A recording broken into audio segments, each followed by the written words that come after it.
Hi everyone. So we are live, and I am just getting set up here a little bit. But today is Tuesday, May 12th, and if you're here, please say hi if you're here watching live. Today we are doing a Q&A. I already have a few questions that I'm going to go over. So I'm really looking forward to that. If you're not familiar with me, my name is Nadia, and I am the founder of Nourish by Nadia and also of the Plant Powered Kitchen Club. And if you are not part of the Plant Powered Kitchen Club, um, I will post the link below so you can always join us as well. And if you're live, please say hi. And if you're watching the replay, let me know what you think and if you have any questions as well. So we're gonna get started in just a second. Um, and I am going to post the link of the community in the chat. So that is for the Plant Powered Kitchen Club. Okay. So we had a few questions, and I'm going to actually just dive right in.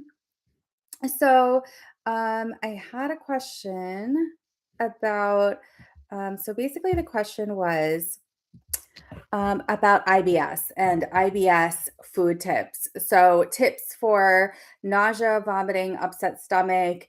And the member of this was a member of the Plant Powered Kitchen Club asked and said, I can't take any more Rolaids. And I totally understand that.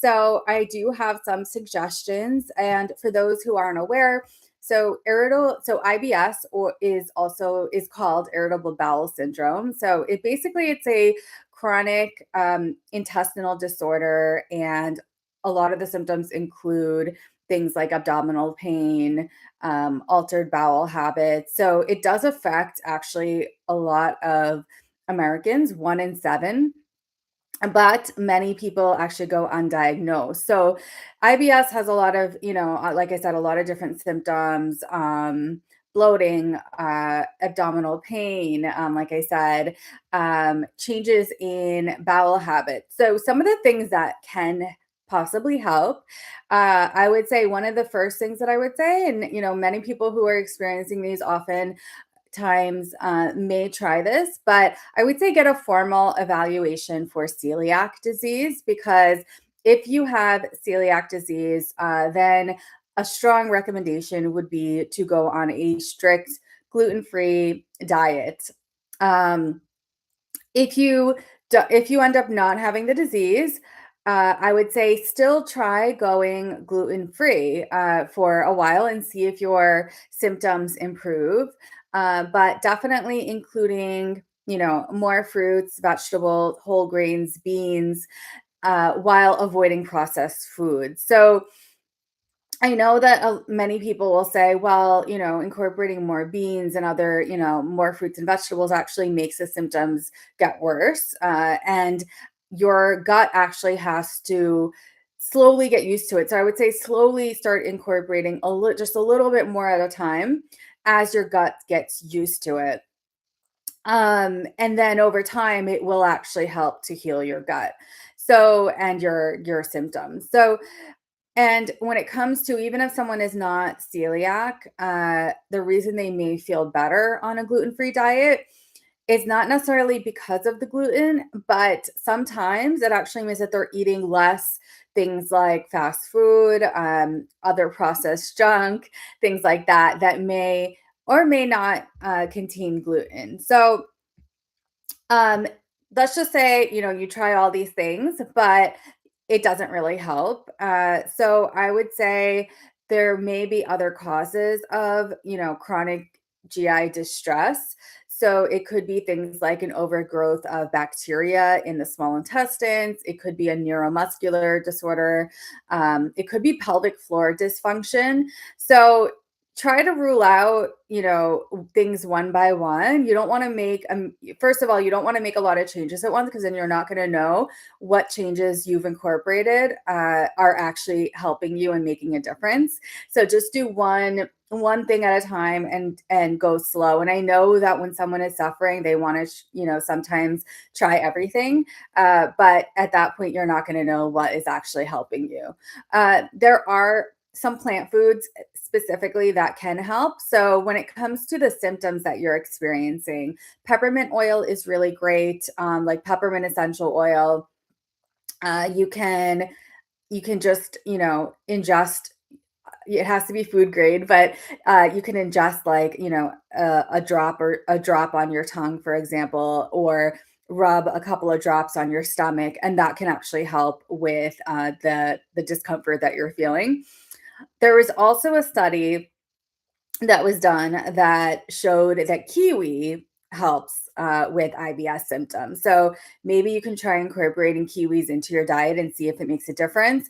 When it comes to nausea and just overall discomfort, ginger is also a really good option. So whether it's fresh ginger or the simpler option is, and also a much cheaper option is ginger powder. So you can actually add in warm water, add a little bit of, maybe a quarter teaspoon of ginger powder and drink that and see if that also helps. And the thing is, you can't just do these things once. You have to continue to do these things on a regular basis to truly see the benefits. Um, and there is also, just new research that is showing that high fiber, especially high soluble fiber, is recommended in terms of being able to manage the IBS symptoms. So I would say do a combination of soluble fiber, which includes things like chia seeds, because chia seeds actually absorb water, forming a gel. And then that gel, when that gel goes into the digestive tract, the soluble fiber actually acts to counteract, counteract diarrhea and constipation, for example. And then, so I would also, when it comes to soluble fiber, I would include whole grains, more vegetables, fruits, beans, nuts, and seeds. So, try these things. I would say also keep a log, see what is maybe triggering things more. But also what are things that you find, oh, you're actually feeling a little bit better. And then make a note of these things and just try, out of the things that I've mentioned, just try one thing at a time and see how you feel. But I hope that that's helpful. Um, so, question number two is due to all of my neuro conditions, I suffer from insomnia and can be really tired during the day. Is there something you could recommend to help with this? I'm on melatonin, but it doesn't stop my mind from racing. So, um, insomnia, is just definitely a really common complaint, and it actually affects 10% of the population. And it is a symptom of many different chronic diseases or chronic diagnosis. It can also lead to chronic mood disorders as well. So, some of the symptoms of insomnia include trouble falling asleep or staying asleep. Sometimes people will fall asleep but then wake up at 2 a.m. Um, you might not feel rested after waking up, fatigue, daytime sleepiness, like wanting a nap, irritability, depression or anxiety, poor memory, just being distracted, and tending to make mistakes easily just because of the lack or poor quality of sleep. So a few things that you can do. I would say exercise regularly. Try to incorporate exercise into your routine, ideally on a daily basis, and it doesn't have to be intense or anything like that. I would say, walking, simple strength training exercises like squats where you just need body weight, depending on where you are in your fitness journey. I would say start slow. Like with anything, I always recommend that that that you start slow when it comes to making changes in your lifestyle. If you're already working out regularly, then I would say maybe adjusting when you are working out, see if that makes a difference. If you normally work out in the morning, maybe you want to do it later in the day. I've seen differing things. Some people say that it actually makes them more wired when they work out in the evenings. Others say that it actually helps them sleep better. So you have to kind of see how you feel, because every person is different.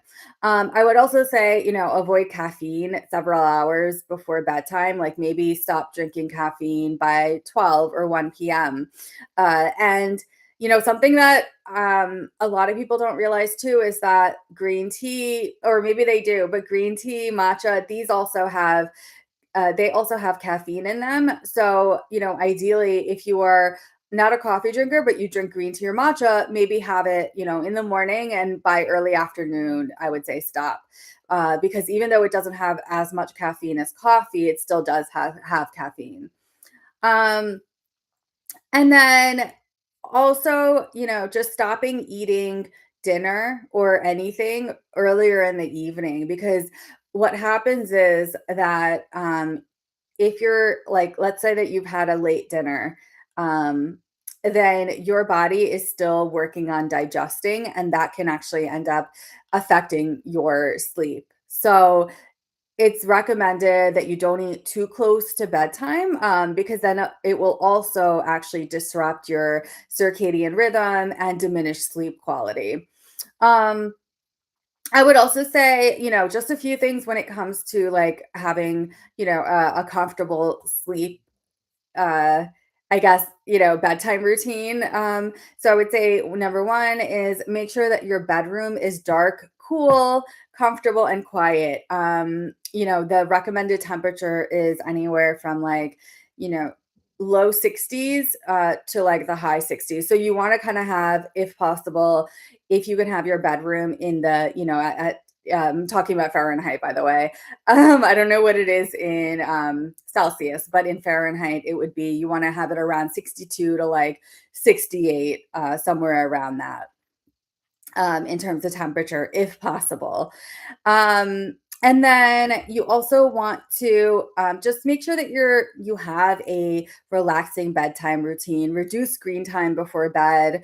Maybe if you're having kind of racing thoughts as you're trying to go to bed, write them down. Journal before bed, jot down everything that's going on in your mind. And that can sometimes, like, basically do a brain dump. That can sometimes help you sleep a lot better, because everything that was in your mind is now on paper, and you've done a brain dump. Um, Other things that you can try, try to have a relaxing bedtime routine, like I said, but there are things that you can incorporate, maybe lavender essential oil you can spray on your pillow, or maybe if you have, you can do a warm bath with Epsom salts. Obviously, this depends on your accessibility of these things, and also, how much time you have to do this at night. There are, of course, like quicker and easier things that you can do as well. In the Plant Powered Kitchen Club, actually going to drop a link of I have a calming ritual checklist, and I'm just going to drop the link here so you can access that. But that has a list of things, and I would say just try like one or two of them and see if it's beneficial. If you're already doing certain things, then try something different that's on that list, so you have access to that as well. Just a few things when it comes to food. So there was one thing that I read, that two kiwi fruits, this was just a study, two kiwi fruit an hour before bedtime may improve sleep quality and duration, without the side effects associated with sleeping pills. So, it's something to try. I wouldn't say, I know that kiwi can definitely be on the pricier side, but I just wanted to, throw it out there in case you do have access to a lot of kiwis. Um, And then foods with natural melatonin, because I know that you had mentioned that you're taking melatonin.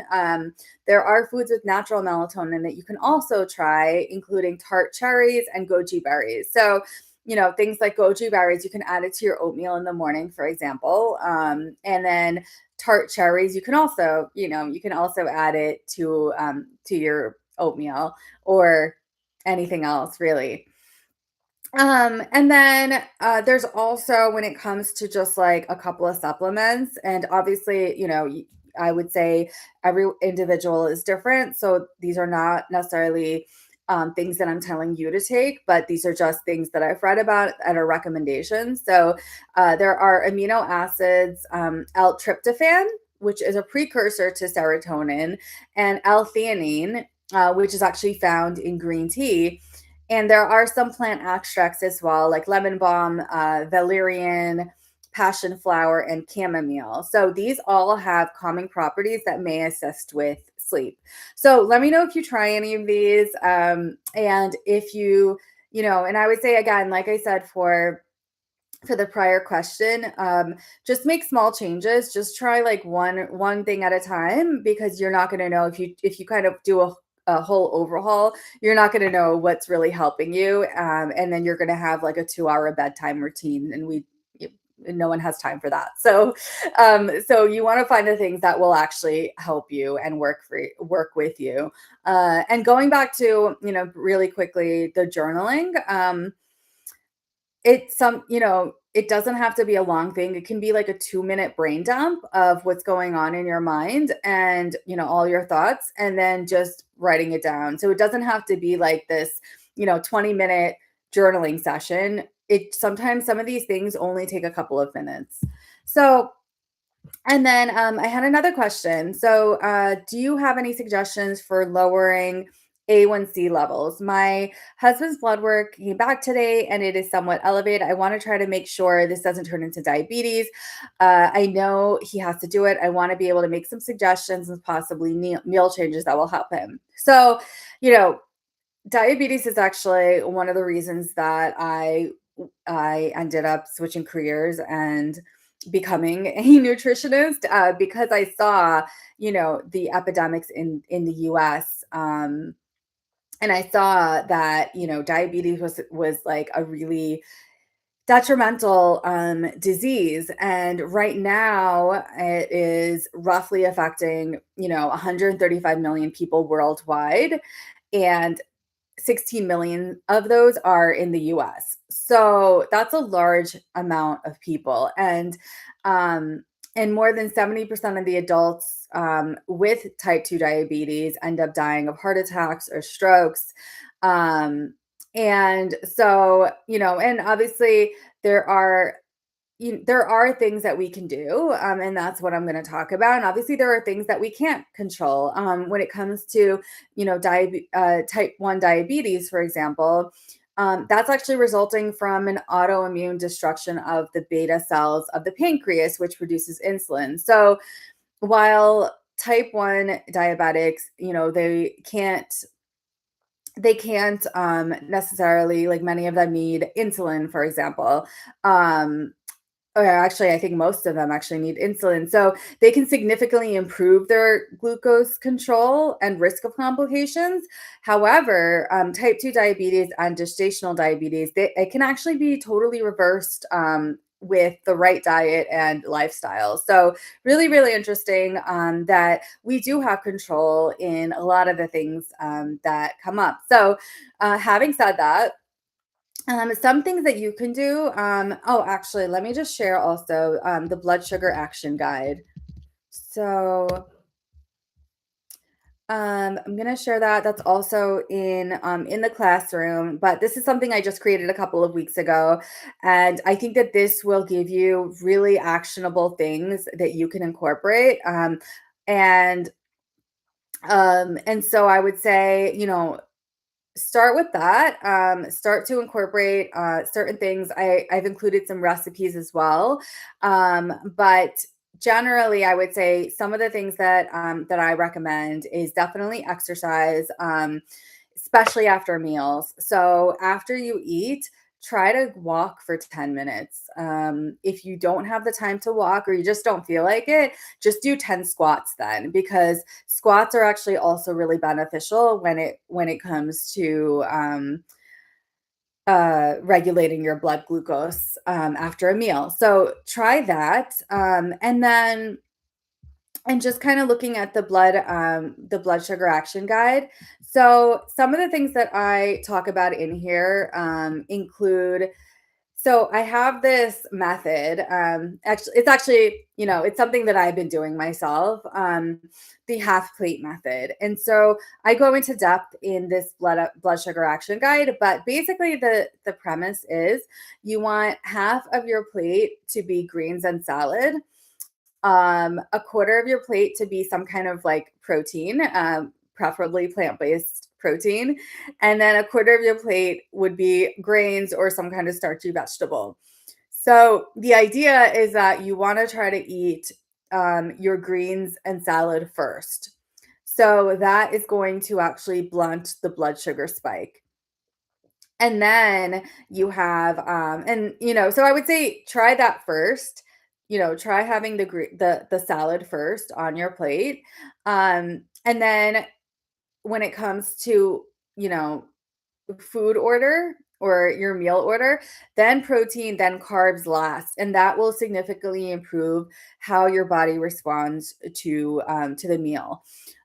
If that is not possible completely, I would say at the very least have the salad first, have some kind of greens first. It doesn't even have to be anything elaborate. Sometimes I will literally just put some, spring mix on my plate with a really simple 3 ingredient dressing. So nothing really complicated.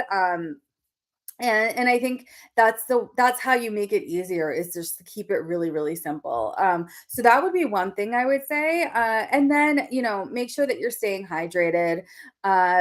Make sure that you're eating a high fiber diet. Walking after meals, even for 10 minutes, or doing squats.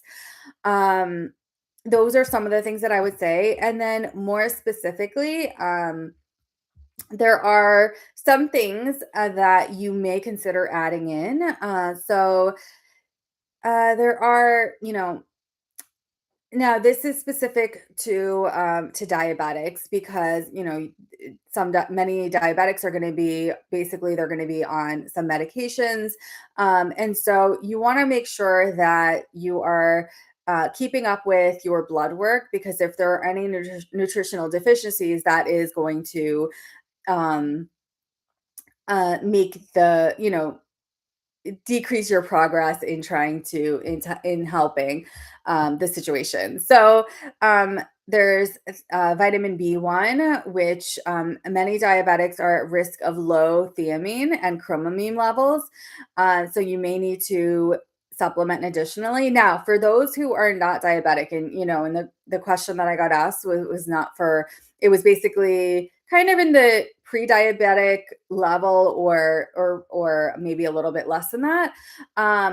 But the concern is there, right? So cinnamon has also been shown to benefit. So I would say specifically Ceylon cinnamon. I would not recommend, like, the American cinnamon or other types of cinnamon. I would say specifically Ceylon cinnamon. And this could mean just, starting to incorporate it more into your diet. Putting it on oatmeal, adding it to a smoothie, things like that. I have also seen benefits of green tea extract. However, if you don't want to take the supplement, maybe just drink more green tea. It does have a lot of other benefits too. Then there are also some studies, they're more preliminary studies, but there are some herbs that may help, including white mulberry leaf, and excuse me, and fenugreek seed. So that's also, something that you can also try to see. Another recommendation, I would say, ground flaxseed.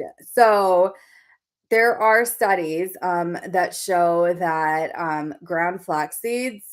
So this was actually there was a study that was done that was specifically for diabetics.